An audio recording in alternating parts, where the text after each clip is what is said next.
Sundays with Steve. The biggest international event that's going on right now is this Hexeth sinking Venezuelan boats. And it's weird because if I was going to smuggle drugs, I wouldn't take along 10 of my friends in the boat. I'd just take more drugs. So there's something fishy about that whole thing. But somehow Hexeth has got his finger on the button and ordered a strike on this boat leaving Venezuela going north. Yeah.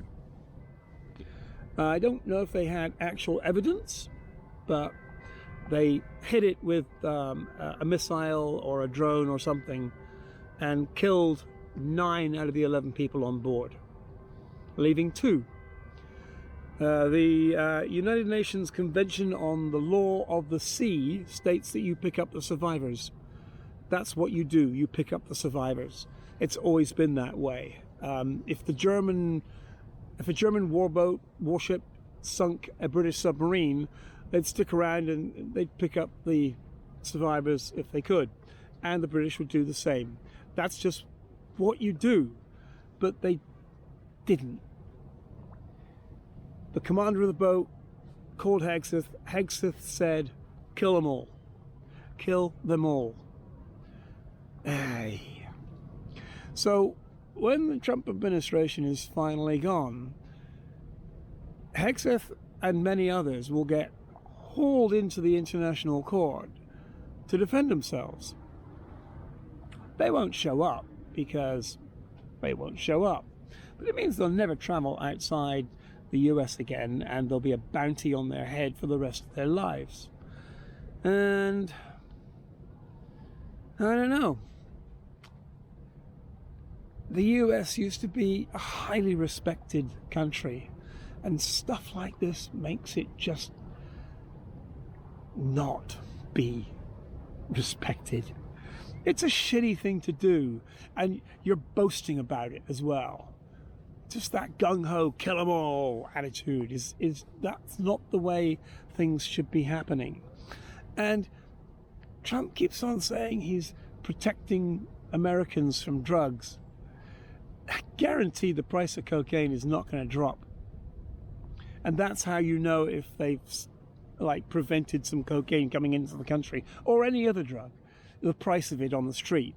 If it drops, then it means there's more drugs. If the price goes up, it means there's fewer drugs around. And they know what they're doing. They can find out the price of street drugs. But I guarantee it won't change. It won't change at all. And the number of people dying from drugs in America won't change. It just won't. But it's got very little to do with Venezuela, because drugs tend not to come from Venezuela. They just don't. And then, what's the country? Honduras, I think. I could be wrong. Sorry if I'm wrong. But the ex-prime minister got found guilty of massive fraud and drug smuggling and got 45 years in a US jail. That was when Biden was president. Massive drug smuggling operation. This is not a small thing. This was millions and millions and millions of dollars. And Trump just pardoned him, let him out. What? Why would you do that? I don't know why he did that. I'm sure there was money involved or some real estate deal. But I thought he was protecting us from the drug smugglers. Apparently not.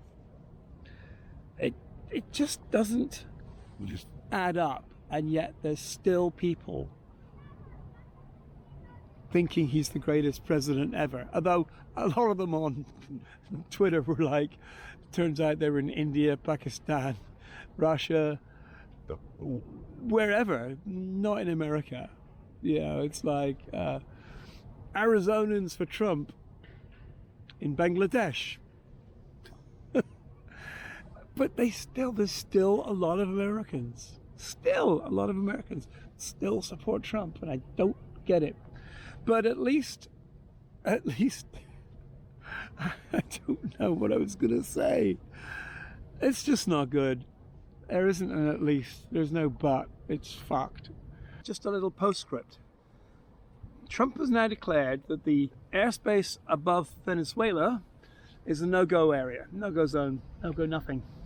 You can't do that. The airspace is owned by the country directly below the airspace. That's just how it is. Whether Trump likes it or not is irrelevant.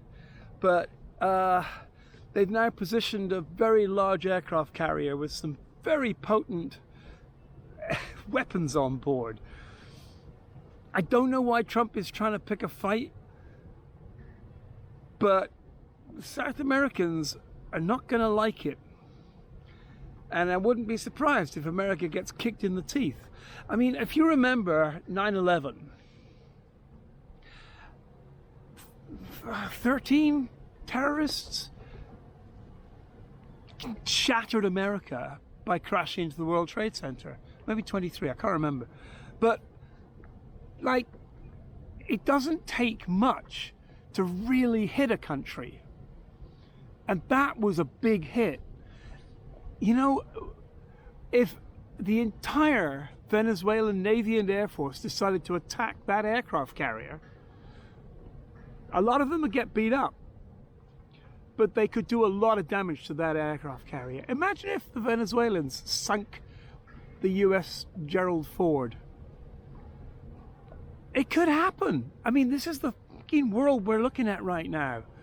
It's so stupid and so scary and so unnecessary. Anyway, thanks. Bye.